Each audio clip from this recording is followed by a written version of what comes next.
আজকে আমি সমুদ্রের বাইলা মাছ দিয়ে 2-3 পদের সবজি দিয়ে রান্না করব। কে বলে এটাকে তুলার ডান্ডি মাছ, কে বলে সমুদ্রের বাইলা। এটার আসলে সঠিক কি নাম আমার জানা নেই, যদি জানা থাকে অবশ্যই কমেন্ট করে জানাবেন।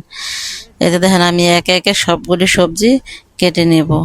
দন্দুল, কচু, পেঁপে আমি সবগুলি কেটে নিয়েছি, কেটে ধুয়ে পরিষ্কার করে নেব। কড়াইয়ের মধ্যে তেল দিয়ে দিছি, তেলের সাথে আমি পেঁয়াজ ভেজে আদা রসুন ভেজে নিয়েছি, হলুদ মরিচ লবণ দিয়ে আবার এটাকে ভালোভাবে ভেজে কষিয়ে নেব। কষানো হয়ে গেলে আমি মাছটাকে ঢেলে আবার কষাবো। মাছটাকে কষানো হয়ে গেলে একে একে সবগুলি মাছ আমি তুলে নেব। তুলে মশলার মধ্যে আমি সবজিগুলিকে ঢেলে দেব। ঢেলে সবজিটাকে ভালোভাবে কষাবো। যদি আমার ভিডিওটা ভালো লাগে অবশ্যই লাইক কমেন্ট শেয়ার করে দিবেন।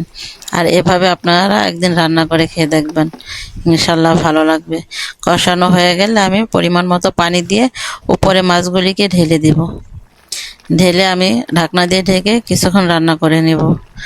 আমার রান্না প্রায় শেষের দিকে, স্মেলের জন্য আমি কিছু ধনিয়া পাতা ছিটিয়ে দেব। দেখেন আমার রান্নাটা শেষ। যদি আমার রান্নাটা আপনাদের কাছে ভালো লাগে লাইক কমেন্ট শেয়ার করে দিবেন।